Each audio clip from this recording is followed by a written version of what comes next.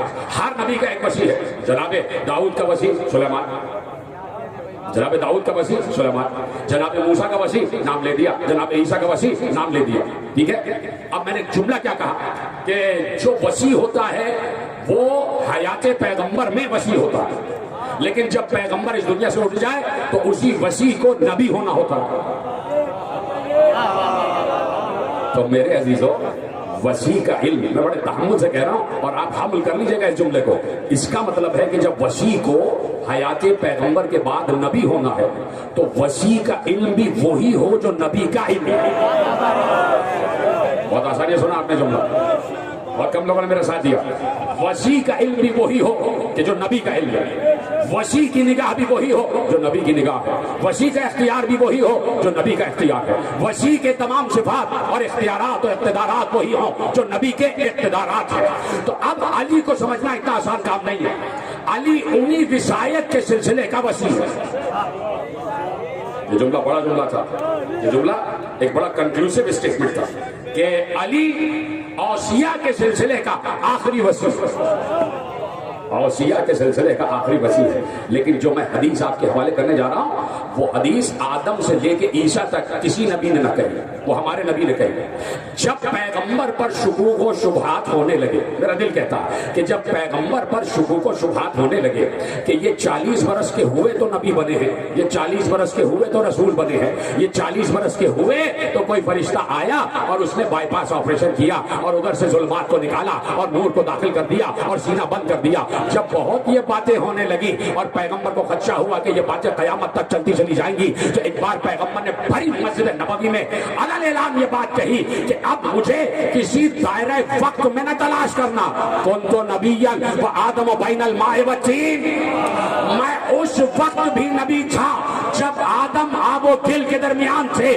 آدم سے لے کے عیسیٰ تک کسی نبی نے نہ یہ کہا، اور جناب شیش سے لے کے شمعون تک کسی وسیع نے نہ یہ کہا کہ جب علی نے کہا کہ میرا نبی اس وقت بھی نبی تھا جب آدم آب و گل کے درمیان تھے، اور میں اس وقت بھی وسیع تھا جب تمہارا باپ بن رہا تھا۔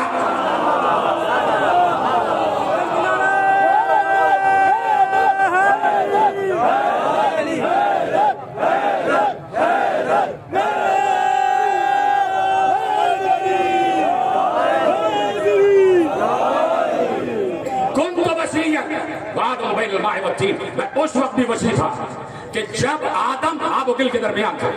بہت محنت سے میں آپ کو اس منزل تک لایا ہوں اور آپ سے یقیناً مجھے توقع ہے کہ آپ اس منزل کو سمجھیں گے۔ کنت نبیا وآدم بین الماء والطین، اور کنت وسیعا یا ولیا وآدم بین الماء والطین۔ علی نے کہا میں اس وقت بھی وسیع نبی تھا۔ اس کا کیا مطلب ہے کہ ہماری سنت میں تبدیلی نہیں ہوتی، جب بھی نبی ہوگا تو اس کا وسیع ضرور ہوگا، جب بھی نبی ہوگا اس کا وسیع ضرور ہوگا۔ یہ قدرت کا قانون ہے، یہ آئین ہے، ٹھیک ہے۔ جناب آدم کی مٹی ابھی گوندھی جا رہی ہے، بہت تیزی سے مجھے آگے بڑھنا ہے۔ جناب آدم کا خمیر ابھی گوندھا جا رہا ہے، یعنی ابھی مٹی اٹھائی گئی ہے، خمیر بھی نہیں گوندا۔ ابھی تو فرشتوں سے کہا تھا کہ عدیم ارض سے کوئی بہترین جگہ ہو وہاں سے مٹی اٹھا کے لے آنا۔ اب کیسے بتائیں کہاں کی مٹی اٹھائی؟ کس کو بتائیں کہ کہاں کی مٹی سے آدم کا خمیر گوندھا گیا؟ یہ تو اردو ادب کے بہت بڑے شاعر نے مسئلہ حل کر دیا، اور اگر سمجھ جائیں تو بتا دیجئے گا۔ اس شاعر نے کہا پہنچی وہیں پہ خاک جہاں کا خمیر تھا، ادھر ہی اس کی قبر بنتی ہے جس کی مٹی جہاں سے اٹھائی جاتی ہے۔ تو اب ہم سے نہ پوچھنا، جا کے دیکھو نجف میں آدم علی کے برابر میں سو رہے ہیں، اس کا مطلب ہے آدم کا خمیر نجف کی مٹی سے اٹھایا گیا۔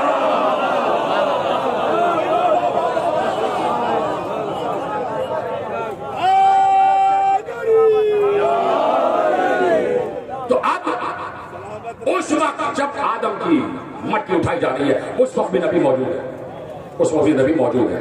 جناب آدم کو سجدہ ہو رہا ہے اس وقت بھی مصطفیٰ موجود ہے۔ میرا ساتھ دیتے جائیں، اس کو کسی کو اس پر کسی کو شک نہیں ہونا چاہیے۔ یعنی جب حضرت آدم کو سجدہ ہو رہا ہے پیغمبر دیکھ رہے ہیں، مصطفیٰ دیکھ رہے ہیں، اور کیسے دیکھ رہے ہیں؟ صلب آدم میں دیکھ رہے ہیں، اس لیے کہ اسی نور کو تو سجدہ ہو رہا تھا، وہ روح جسے اللہ اپنی روح کہہ رہا ہے، اپنی روح کہہ رہا ہے، وہی روح صلب آدم میں داخل کی گئی اور کہا کہ جب روح داخل کر دو تو تم سجدے میں چلے جانا۔ جناب نوح کا طوفان آ رہا ہے، مصطفیٰ دیکھ رہے ہیں۔ جناب ابراہیم موجود ہے، مصطفیٰ دیکھ رہے ہیں۔ جناب موسیٰ ہیں، مصطفیٰ دیکھ رہے ہیں۔ جناب عیسیٰ ہیں، مصطفیٰ دیکھ رہے ہیں۔ 1,23,999 انبیاء اور مصطفیٰ کا وجود ثابت ہے، مصطفیٰ کا وجود ثابت ہے۔ کہیں مجھے دکھائیے آدم سے لے کے عیسیٰ تک کہیں مصطفیٰ نظر آ رہے تھے؟ نوجوان دوست بیٹھے ہیں اور میری بات اچھی طریقے سے سمجھ آئے گی، بزرگوں سے مخاطب نہیں، ان سے بڑے ادب کے ساتھ جملے عرض کر رہا ہوں کہ آدم سے لے کے عیسیٰ تک مصطفیٰ موجود ہے، اس لیے کہ اس وقت بھی موجود کہ جب آدم کا خمیر گم رہا تھا تو ہر دور میں موجود، لیکن مصطفیٰ نظر نہیں آ رہے، دکھائی نہیں دے رہے۔ کیوں دکھائی نہیں دے رہے؟ کیوں دکھائی نہیں دے رہے؟ آدم سے لے کے عیسیٰ تک مصطفیٰ موجود ہے، دکھائی نہیں دے رہے، ٹھیک ہے؟ اس وقت اللہ بھی یہاں موجود ہے، دکھائی نہیں دے رہا۔ اچھے والے حضرات میرا ساتھ دیتے جائیں، اللہ بھی ہر جگہ موجود ہے، یہاں بھی ہے، دکھائی نہیں دے رہا۔ کیوں دکھائی نہیں دے رہا؟ اس لیے کہ ایسا نور ہے جو دکھائی نہیں دیتا۔ میں نے لفظ ایسا لگا دیا تو آپ چپ ہو گئے۔ اللہ نور ہے، دکھائی نہیں دے رہا، یعنی نور جب اپنی اصل فارم میں ہوتا ہے، اپنی اصل حیت میں ہوتا ہے، اپنی اصل ہیبیٹیٹ یعنی ماحول میں ہوتا ہے تو نظر نہیں آتا۔ اللہ نور ہے، یہاں موجود ہے، نظر نہیں آ رہا، ٹھیک ہے؟ تو اللہ تو کبھی کسی میں داخل نہیں ہو سکتا، اللہ کسی میں حلول نہیں کرتا، اللہ کسی ایک بڑی منزل سے چھوٹی منزل میں نہیں آتا، اس میں انقلاب بھی نہیں ہے، اس میں تغیر بھی نہیں ہے، لیکن ہے ہر جگہ۔ اور چونکہ اللہ نور السماوات والارض تو دکھائی نہیں دے رہا، نظر نہیں آ رہا۔ تو اب اسی مصطفیٰ نے جس نے یہ آیت ہمیں سنائی سورہ بارکہ نور کی کہ اللہ نور السماوات والارض، اسی مصطفیٰ نے بھری مسجد نبوی میں اجلہ اصحاب کرام کی موجودگی میں ارشاد فرمایا تھا کہ اول ما خلق اللہ نوری، اللہ نے سب سے پہلے میرے نور کو خلق کیا۔ اور اسی مصطفیٰ نے بات آگے بڑھائی، کیا کہہ کے آگے بڑھائی؟ انا و علی من نور واحد، میں بھی نور اور علی بھی نور، میں بھی نور اور علی بھی نور، یعنی جب تک نور اپنی اصل حیت میں رہے گا تو نظر نہیں آئے گا۔ تو آدم سے لے کے عیسیٰ تک مصطفیٰ کا وجود ثابت لیکن نظر نہیں آ رہے، کیوں؟ اس لیے کہ اپنے اصل نور کی حیت میں ہے۔ تو اب ہم سے نہ پوچھنا کہ مصطفیٰ تو مر گئے اب کہاں ہیں، تو ہم کہیں گے کہ 63 برس جب لباس بشر میں نور رہا تو دکھائی دے رہا تھا، جب لباس بشر سے آزاد ہوا تو اب دکھائی نہیں دے رہا۔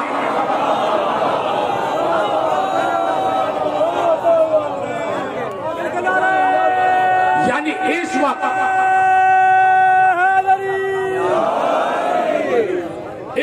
محمد و علی موجود ہیں، سلامت رہیں، سب بے شک کہہ رہے ہیں خدا آپ کی عقیدوں کو سلامت رکھے۔ اس وقت محمد و علی کا وجود ثابت ہے، صرف جسم مٹی میں گیا ہے، صرف جسم قبر میں گیا ہے، باقی جو نور محمد و علی ہے وہ اپنی اصل فارم میں ہے۔ اور جب اپنی اصل فارم، اپنی اصل اسٹیٹ، اپنی اصل ہیبیٹیٹ، اپنی اصل حیت، اپنی اصل نوعیت پہ ہوتا ہے تو نظر نہیں آتا، نظر نہیں آتا۔ توجہ فرما لیا آپ نے؟ تو اس وقت بھی محمد و علی کا وجود ثابت ہے۔ تو میں نے اسی لیے کہا کہ جیسے آدم کا وسیع عالم، جیسے نوح کا وسیع عالم، جیسے ابراہیم کا وسیع عالم، جیسے موسیٰ کا وسیع عالم، جیسے عیسیٰ کا وسیع عالم، تو کیا محمد کے وسیع کو غیر عالم مانو گے؟ محمد کے وسیع کو غیر عالم مانو گے؟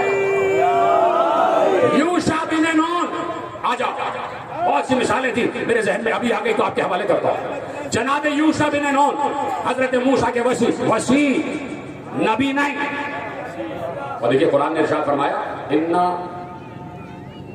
ہم نے تمہاری طرف ارسلنا رسولا علیکم کما ارسلنا الی فرعون رسولا، ہم نے تمہاری طرف ایک ایسا رسول بھیجا جو فرعون کی طرف بھیجا تھا، ویسا رسول، یعنی تمہارے لیے مصطفیٰ ویسے ہی ہیں جیسے موسیٰ تھے۔ انا ارسلنا الیکم رسولا شاہدا علیکم کما ارسلنا الی فرعون رسولا، ہم نے تمہاری طرف ویسا ہی ایک رسول بھیجا جو تم پر گواہ ہے جیسے ہم نے فرعون کی طرف موسیٰ کو بھیجا تھا۔ یعنی کم و بیش جتنے حالات موسیٰ کے ساتھ ہوئے ویسے ہی نبی کے ساتھ بھی ہونا ہے۔ اب گھر جا کے غور کر دیجیے گا، اور کم و بیش جیسے حالات یعنی موسیٰ کے وسیع یوشع کے ساتھ ہوئے ویسے ہی مصطفیٰ کے وسیع علی کے ساتھ بھی ہوگا۔ اس لیے کہ جب نبی ویسا ہے تو وسیع بھی ویسا ہوگا. توجہ فرما دیا آپ نے. تو اب جناب یوشع بن نون تیار ہے سننے کے لیے؟ عمالقہ سے جنگ ہو رہی ہے. اب میں بتا رہا ہوں کہ وسیع کا اختیار کیا ہوتا ہے, نبی کی وصایت کتنا اختیار رکھتی ہے. عمالقہ سے جنگ ہو رہی ہے, عمالیق سے جنگ ہو رہی ہے, اور جناب یوشع بن نون جنگ کو لیڈ کر رہے ہیں آگے آگے. یعنی وسیع کی ایک نشانی یہ بھی ہوتی ہے وہ لشکر کے آگے آگے رہتا ہے. ادھر سلامت رہے. وہ لشکر کے آگے آگے رہتا ہے, وہ بڑا بہادر ہوتا ہے, وہ بڑا شجاع ہوتا ہے, وہ بنیان و مرصوص کی طرح جنگ کے میدان میں ٹکا رہتا ہے, ادھر ادھر نہیں جاتا, کہیں تشریف نہیں لے جاتا. وسیع کے نبی کی پہچان ہوتی ہے. جناب یوشع بن نون جنگ کر رہے ہیں. جمعے کا دن ہے, جمعے کا دن, توجہ, جمعے کا دن ہے. اور اب جیسے ہی مغرب ہوگی سورج ڈوبے گا, ہفتے کا دن لگ جائے گا. اور ہفتے کا دن یہودیوں یعنی بنی اسرائیل کے لیے بڑا مقدس دن ہے, اور اس دن میں کوئی جنگ نہیں کرتے. اور جناب یوشع بن نون کو یہ خطرہ ہے کہ جیسے ہی سورج ڈوبے گا یہ بنی اسرائیل یہ یہودی تلوار رکھ دیں گے کہ ہفتہ آ گیا, ہمارا مقدس دن آ گیا, اب ہم نہیں لڑیں گے. اور اب جناب یوشع بن نون نے دیکھا کہ فتح بالکل قریب ہے, بس چند لمحے ہیں کہ ہم حملہ کریں گے اور عمالقہ پہ فتح یاب ہو جائیں گے. لیکن ایسے میں دیکھا کہ سورج غروب ہونے کی منزل پر آ گیا. سورج غروب ہونے لگا, سورج غروب ہونے لگا. اور جناب یوشع کو یہ خطرہ ہوا سورج غروب ہوا تو یہ یہودی مجھے چھوڑ کے بھاگ جائیں گے. تو ایک بار جناب یوشع جنگ کرتے کرتے سورج سے کہتے ہیں ذرا پلٹ کے اپنے اصل مقام پر تو آ جا.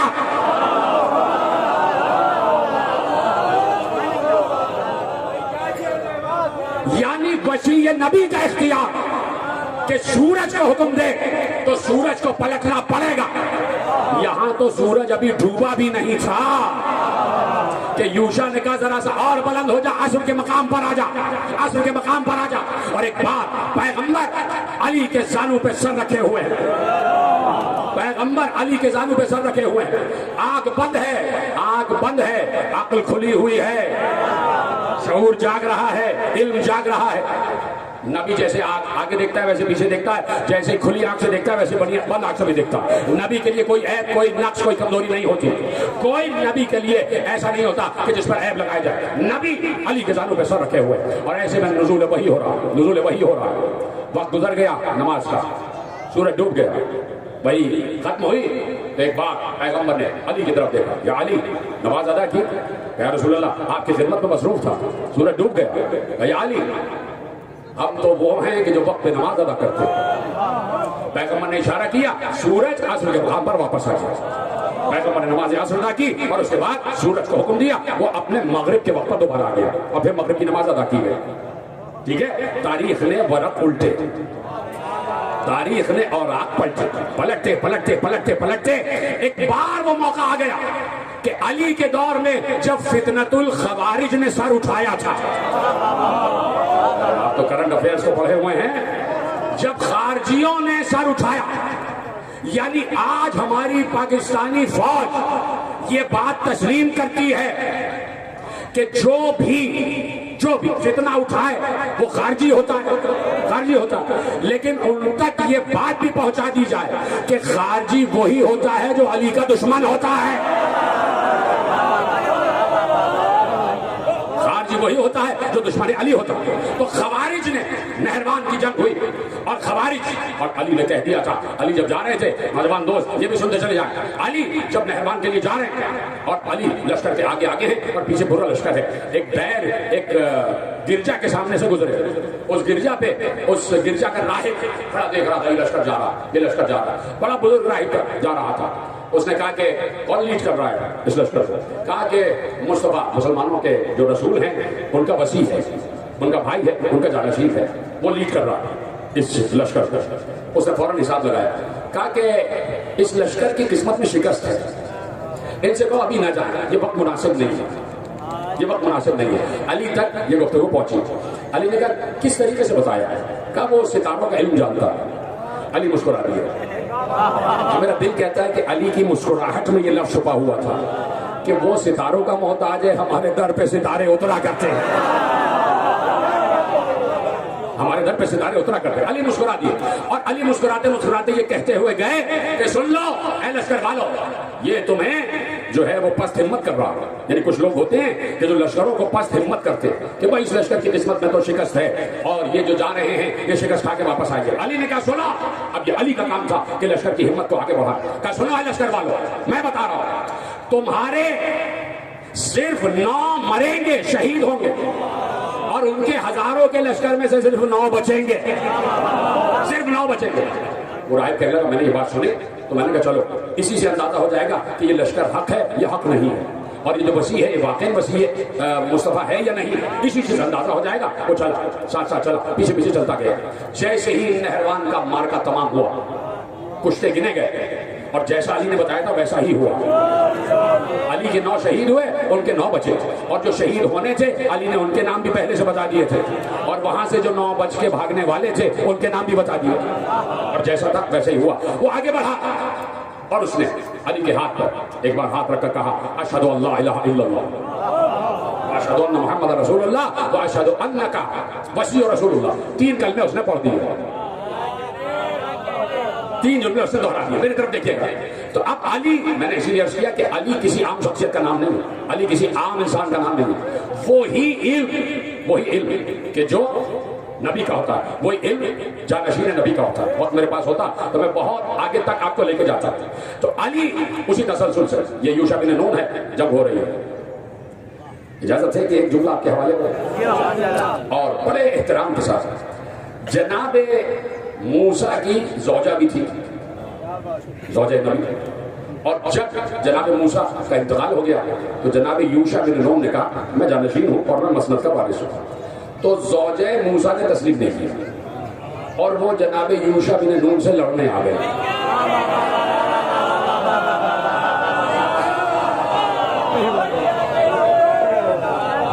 تو اب اوصیاء کو ان مراحل سے بھی گزرنا پڑتا ہے, اوصیاء کو ان مراحل سے بھی گزرنا پڑتا ہے. ختم کر دی میں نے بات. پیغمبر پر مسلسل جہاد کا حکم, جہاد کا حکم, جہاد کرو, جاہدو جاہدو جاہدو فی سبیلہ, جاہدو فی سبیل اللہ.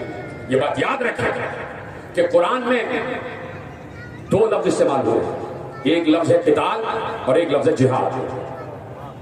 جہاں پر ہتھیار نکالنا وہاں لفظ ہے قتال, اور جہاد کا یہ مطلب نہیں ہے کہ آپ نکل جائیے ہتھیار نکال کر. جہاد ہوتا ہے اموال اور نفوس, نفس, باموالہم وانفسہم, یعنی اپنے مال سے اور اپنے نفس سے جہاد کیا جائے. توجہ فرما لیا آپ نے. قتال کا بھی ایک نصاب ہے اور جہاد کا بھی ایک نصاب ہے. بالکل ختم کر رہا ہوں بات. قتال کا بھی ایک نصاب ہے اور جہاد کا بھی ایک نصاب ہے.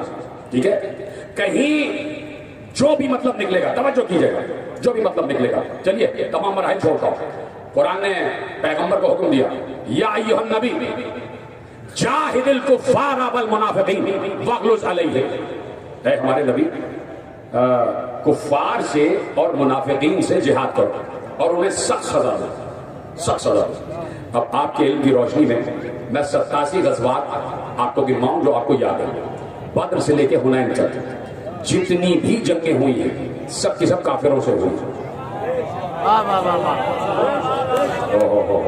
سمجھ گئے تو میرا سلام ہے. بالکل تقریر آخری مرحلے میں داخل ہو رہی ہے. جاہد الکفار والمنافقین, اے ہمارے نبی کفار سے بھی جہاد کیجیے اور منافقین سے بھی جہاد کیجیے. مجھے آپ کوئی ایک ایسا غزوہ دکھا دیجیے جو پیغمبر نے منافقوں سے کیا ہو. ہے بات سمجھنے والا, یقیناً سمجھ رہے, خدا آپ کو سلامت رکھے. جاہد الکفار والمنافقین, اے ہمارے نبی کافروں سے بھی جہاد کیجیے اور منافقوں سے بھی جہاد کیجیے. منافقوں سے بھی جہاد کیجیے. منافق کون کہ جو دل میں ہوتا ہے وہ زبان پہ نہیں ہوتا, زبان پہ ہوتا ہے وہ دل میں نہیں ہوتا. منافق بڑی آسان سی تشریح جو قرآن نے کر دی. اذا جاءك المنافقون قالوا نشهد انك لرسول الله والله يعلم انك لرسوله والله يشهد ان المنافقين لكاذبون. یہ آ کے کہتے ہیں کہ آپ اللہ کے رسول ہیں, اللہ جانتا ہے کہ آپ اللہ کے رسول ہیں, لیکن یہ منافق جو ہے جھوٹے ہیں. یعنی یہ دل سے نہیں کہہ رہے کہ آپ اللہ کے رسول ہیں, ہے نا. یہ منافق سورہ منافقون پورا موجود ہے, لیکن مجھے دکھائیں ختم ہو رہی ہے بات اور میرا ساتھ دیتے جائیے گا کہ کوئی 87 غزوات میں منافقین سے کون سی جنگ ہوئی. کون سی جنگ ہوئی؟ کہیں آپ کو نظر نہیں آئے گی. اور اللہ کے رسول پر حکم خدا کی اطاعت واجب ہے. اللہ کے رسول پر حکم خدا کی اطاعت واجب ہے. جب تک ایک آدمی جی نے بتایا کہ میں جملہ دہراتا رہوں گا، اللہ کے رسول پر حکم خدا کی اطاعت واجب ہے. جب اللہ کے رسول سے کہہ دیا کہ کفار سے بھی جنگ کرو اور منافقین سے بھی جنگ کرو، تو پیغمبر چلے گئے، کوئی جنگ نظر نہیں آتی منافقین سے، تو ہم تسلیم اس وقت کریں گے کہ پیغمبر نے نعوذ باللہ من ذالک اللہ کے حکم کی اطاعت نہیں کی. اگر جاتے جاتے پیغمبر خاموش چلے جائیں اور جاتے جاتے اگر علی کو کاندھے پہ بلند کر کے جائے اور کہتے ہوئے جائے کہ من کنت مولا ہو فہذا علی مولا، تو آپ بتا کے جا رہے ہیں کافروں سے میں نے جنگ کی، منافقوں سے علی کرے گا.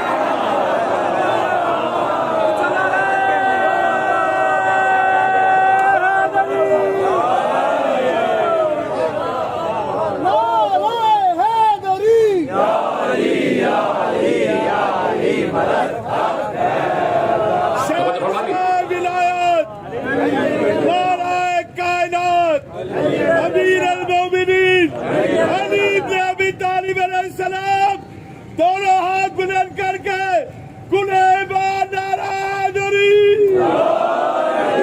توجہ، بالکل میں مرحلہ اختتام تک لے جاؤں. تو جاہد الکفار والمنافقین، علی نے منافقوں سے جنگ کی. اور منافق کی سب سے بڑی تشریح صحابی رسول حضرت سعید خدری رضی اللہ تعالیٰ عنہ نے ارشاد فرما دیا کہ جناب مسلم ابن حجاج صحیح مسلم اور اس کے بعد صحیح ترمذی اور ابن ماجہ ان سب نے لکھا ہے کہ ہم منافقوں کو پہچانتے تھے بغض علی کی وجہ سے. یعنی علی کا بغض رکھتا ہے منافق، ٹھیک ہے، کہ جو علی کا دشمن ہوگا وہ منافق ہوگا. علی کا جو دشمن ہوگا وہی تو علی سے لڑنے آئے گا. تو اب علی نہروان سے واپس ہوئے، دیکھ لیا کہ جتنے نام علی نے لکھوائے تھے وہ ایسے ہی تھے. اس نے علی کے ہاتھ پہ اسلام قبول کر لیا. علی نہروان سے واپس ہوئے اور بابل کی ایک زمین سے گزر رہے تھے کہ ایسے میں نماز کا وقت ہو گیا. لوگوں نے پیچھے سے ایک بار چیخے یا علی یا امیر المومنین، نماز کا وقت ہو گیا، نماز کا وقت ہو گیا، نماز کا وقت ہو گیا. یہ کج معرفتی ہے کہ آگے خود نماز جا رہی ہے، علی کو یاد دلا رہے ہیں نماز کا وقت ہو گیا. علی سے بڑھ کر نمازی کون ہوگا؟ علی سے بڑھ کر اطاعت گزار خدا کون ہوگا؟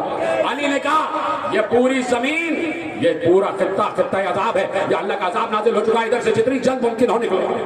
علی تیز گھوڑا دھڑاتے ہوئے آگے نکلے اور پیچھے پیچھے علی کے لشکر والوں کے گھوڑے دوڑ گئے اور گرد دوڑ رہی ہے اور علی آگے بڑھتے گئے یہاں تک کہ اس مقام پر پہنچے کہ سورج غروب ہو گیا اور علی رک گئے.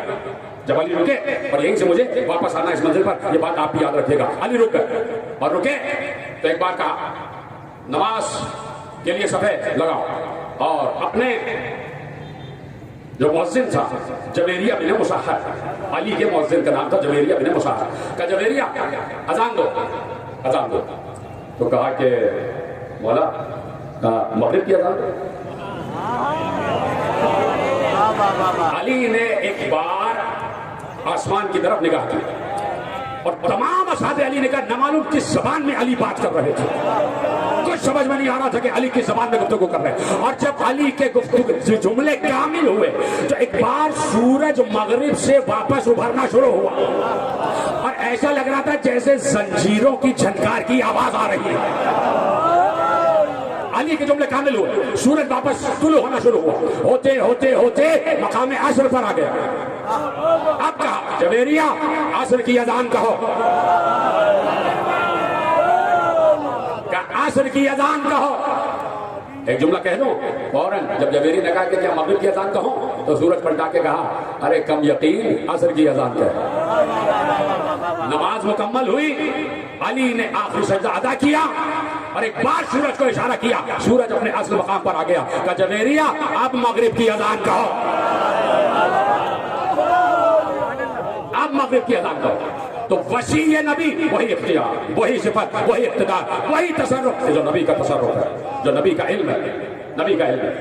جیسے ہی تیز دوڑتے ہوئے گھوڑے رکے تھے، گرد اڑ رہی تھی، آگے بڑھتے گئے اس بابل کے اس مقام سے ہوتے ہوئے اور آگے بڑھ کے نینوا کے مقام پر پہنچے. دوپہر ہو چکی تھی، دوسرے دن تھی.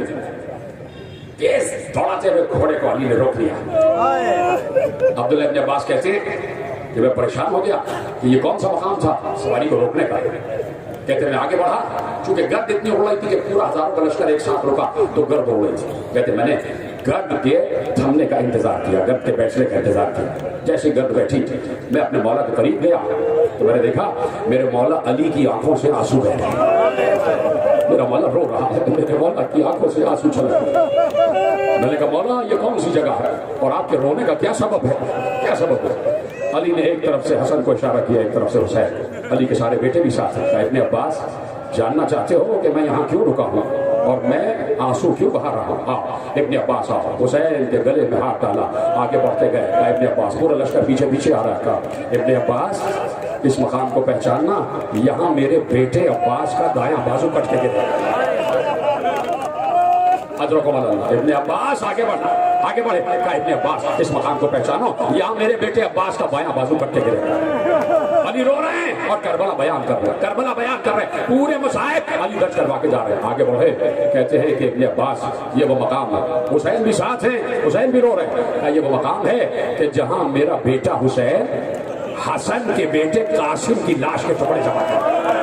حسن مصطفیٰ بھی سن رہے ہیں. آگے بڑھے اور بڑھ کے کلیجے کو پکڑ کے کہتے ہیں ابن عباس یہ وہ مقام ہے جہاں حسین اپنے کڑیل جوان بیٹے کے جگر سے برچھی کا پھل کھینچے. آگے بڑھے تو جگر چھاڑ کے بیٹھ گئے, رو رہے تھے, رو رہے تھے. تو مولا یہ کون سا مقام ہے؟ کہا یہ وہ مقام ہے جہاں حسین کا شیر خار حسین کے ہاتھوں میں دم توڑ دے گا. تیرے سے شعبہ سے شیر خار کا گلا چھپ جائے گا. آپ کی جملہ سنیں گے اس روایت میں. علی آگے بڑھے, بڑھتے بڑھتے ایک نشیب میں اتر گئے, ایک نشیب میں اتر گئے. ساتھ میں حسن بھی ہے, حسین بھی ہیں, اور جا کے چیخ رہے تھے. علی ایڑیاں رگڑ رہے تھے, اس جگہ کی خاک کو اٹھا اٹھا کے اپنے سر پر رکھ رہے تھے. ابن عباس نے کہا مولا یہ کون سا مقام ہے؟ تو حسین کے رخسار کو رخسار سے ملا کر کہا ارے یہاں حسین کا گلا 13 ضربوں سے کاٹا جائے گا. یہاں گلو حسین 13 ضربوں سے کاٹا جائے گا. یہ ہے علی, اتنا مظلوم علی, اتنا صابر علی. آ گئی 20 رمضان کی شب, آ گئی, گزر گئی 20 رمضان کی شب, اور جیسے ہی سورج غروب ہوگا 21ویں کی شب آ جائے. ہمارا باپ علی بس ایک شب کا مہمان رہ گئے. اسی بات پر آپ کی آوازیں بلند ہو رہی ہیں, خدا ان آوازوں پر رحم فرما. یہ آوازیں آپ کی بی بی زینب, بی بی ام کلثوم تک پہنچ جائے. بس آخری شب کا مہمان ہے علی, تابوت برآمد ہونے والا ہے. بس 2 جملے سن لینا میرے عزیزوں, اور اب یہاں سے لے کے جلوس جانا ہے, اور ہائے علی اور ہائے علی کہتے ہوئے جانا ہے, یا علی مولا حیدر مولا کہتے ہوئے جانا ہے. شب بھیگتی چلی گئی, بھیگتی چلی گئی. افطار کا وقت آ گیا. علی نے کہا آج کا افطار میں اپنے بچوں کے ساتھ کروں گا. علی لڑکھڑاتے ہوئے بیٹھ گئے, دسترخوان پر آ کر بیٹھ گئے. ایک طرف حسین بیٹھے, ایک طرف حسن بیٹھے, عباس ہیں, محمد حنفیہ ہیں, سامنے بیٹیاں بیٹھی ہیں, اور زوجہ علی بھی بیٹھی ہوئی. ایسے میں افطار کا وقت آیا.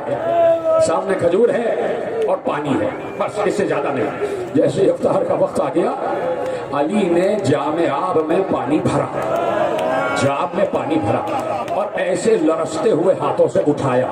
دوسرے ہاتھ سے حسین کو نزدیک کیا. حسین کے دہن سے جام آب لگا کر کہا اے کربلا کے پیاسے, علی کے ہاتھ سے پانی پی لے. اے کربلا کے پیاسے, علی کے ہاتھ سے پانی پی لے. کیا گریہ کا شور ہوا یہ اہل بیت ہی جانتے ہیں. کتنا گریہ ہوا کہ علی خود چاہتے ہیں کہ میں سقائی کرتا, کربلا میں ہوتا تو میں سقائی کرتا, لیکن اپنی جگہ عباس کو چھوڑ گئے, عباس کو چھوڑ گئے. ہاں عباس میرا نمائندہ ہے, عباس میرا نمائندہ ہے. شب بھیگتی گئی, شب بھیگتی گئی. جناب ام البنین بھی بیٹھی ہیں, آخری جملے تقریر کے, اور آپ کو اور مجھے یا علی مولا حیدر مولا کہتے ہوئے تابوت کا استقبال کرنا ہے, روتے ہوئے استقبال کرنا, سینے پہ ہاتھ مارتے ہوئے استقبال کرنا. شب آ گئی, شب آتی گئی, اصحاب آ گئے.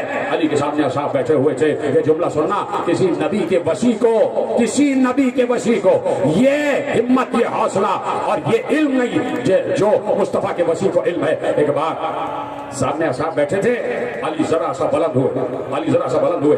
سامنے اصحاب بیٹھے تھے, میری طرف دیکھنا. اصحاب کی طرف نگاہ کر کے کہا کس وقت کہ جس وقت مغز سر تک ضربت آئی ہوئی ہے, جو زخم ہے نا وہ کافی نیچے تک اترا ہوا ہے. علی کا چہرہ سرد ہو رہا ہے اور آخری شب ہے. ایک بار سارے اصحاب کو مخاطب کر کے کہا سلونی, اس وقت بھی اگر علی سے کچھ پوچھنا چاہتے ہو تو پوچھو. اس وقت بھی سب نے بہت سے سوال پوچھے. جب نشست ختم ہو گئی تو علی نے کہا حسن ذرا صاحب کو باہر بھیج دو, مجھے تخلیہ چاہیے, سب باہر چلے جاؤ. سب کو باہر بھیج دیا گیا. اب علی نے آواز دی زینب, ام کلثوم, ام البنین, سب کو آواز دی. گھر والے آ گئے, گھر والے سامنے آ گئے. ادھر حسن مصطفیٰ کھڑے, حسین کھڑے, عباس کھڑے, سارے علی کے بیٹے کھڑے ہیں, علی کی بیٹیاں کھڑی ہیں. آخری جملے تقریر کے آپ نے گریہ کہا ادا کیا ہے, خدا آپ کے ناصروں کو چادر زہرا میں جگہ عطا فرمائے. ایک بار کہا کہ آخری شب ہے, تمہارا بابا تم سے جدا ہونے والا ہے. صبح ہوتے ہوتے آواز آ جائے گی کہ علی سے دنیا خالی ہو گئی. جاتے جاتے سارے بچوں کو بلایا, اور بلانے کے بعد سب کا ہاتھ حسن مصطفیٰ کے ہاتھ میں دیا, سب کا ہاتھ حسن مصطفیٰ کے ہاتھ میں دیا. زینب, ام کلثوم, سب کا ہاتھ حسن مصطفیٰ کے ہاتھ میں دیا, اور سب سے کہا آج سے تم سب کا باپ حسن ہے, آج سے تم سب کا باپ حسن ہے. ایک بار یہ جملہ کہا تھا کہ علی کے کانوں میں کسی بی بی کے رونے کی آواز آئی, کوئی گھٹ گھٹ کر سسک سسک کر بی بی رو رہی تھی. علی نے اب جو دیکھا دیوار سے پشت لگائے ام البنین گریہ کر رہی ہے, ام البنین رو رہی ہیں. علی نے پوچھا ام البنین کیوں رو رہی ہو, تو روتے ہوئے کہا آقا سب کا ہاتھ حسن کے ہاتھ میں دیا, کیا میرا عباس اس قابل نہ تھا کہ حسن کے ہاتھ میں ہاتھ دیتے. ارے علی چیخ مار کے روئے, کہ ام البنین صبر کر لیتی. ایک بار حسین کو آگے بلایا, عباس کو آگے بلایا, عباس کا ہاتھ حسین کے ہاتھ میں دے کر کہا عباس تیرا بابا حسین ہے, اے عباس مجھ سے وعدہ کر جب تک بازوؤں پر ہاتھ رہے حسین کے کوئی زخم نہ آئے, حسین زبا نہ ہونے پر.